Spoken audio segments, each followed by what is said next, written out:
The Islamic State is now claiming responsibility for Saturday night's deadly terror rampage in London, killing 7 and wounding 48. ISIS made its claim of a security detachment carrying out the attack on its Amaq news agency webpage. A van driver ran over pedestrians on the London Bridge. 3 men jumped out of the van and stabbed people in a nearby market. British Prime Minister Theresa May said Sunday that 3 terrorist attacks in Britain in the last 3 months are, quote, bound together by the evil ideology of Islamist extremism. In terms of their planning and execution, the recent attacks are not connected. But we believe we are experiencing a new trend in the threat we face, as terrorism breeds terrorism. We cannot and must not pretend that things can continue as they are. Things need to change, and they need to change in 4 important ways. First, while the recent attacks are not connected by common networks, they are connected in one important sense. They are bound together by the single evil ideology of Islamist extremism that preaches hatred, sows division, and promotes sectarianism.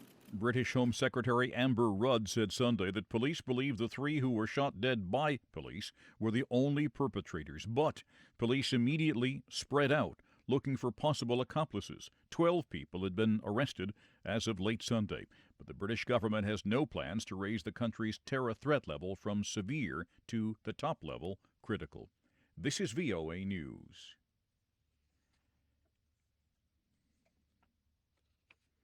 Officials in Pakistan say counter-terrorism forces have destroyed a major suspected Islamic State stronghold in the country's southwest, killing, in their words, 12 hardcore terrorists.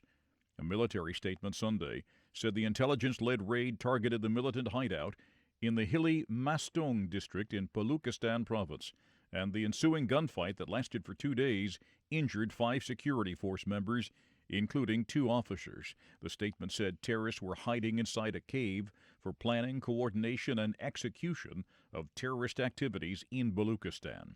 It also said the successful operation foiled attempts to undertake terrorist activities in the province, particularly in its capital city of Quetta.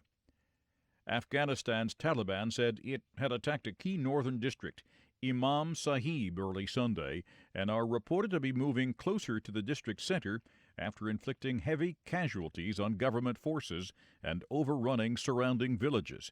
But District Governor Imamuddin Qureshi told VOA that Afghan forces are fighting back, and reinforcements have arrived from the provincial capital of Kunduz to assist them.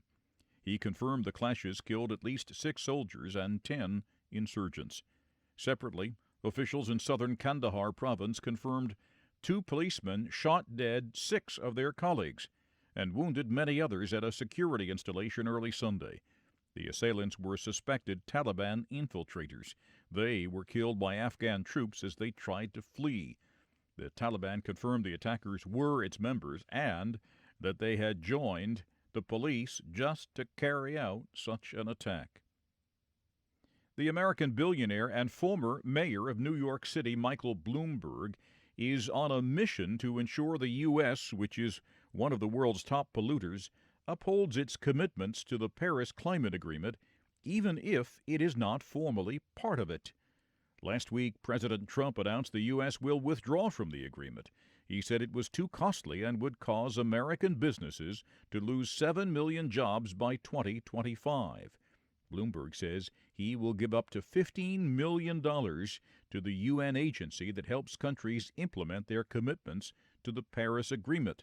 That money is the amount the UN stands to lose from the United States' withdrawal, according to a statement on Bloomberg's website. The New York Times reports Bloomberg is also heading an effort by American cities, states, and companies to submit a plan to the UN pledging to meet the greenhouse gas emissions targets. That's news for now. There's more at voanews.com. That's the latest world news from VOA.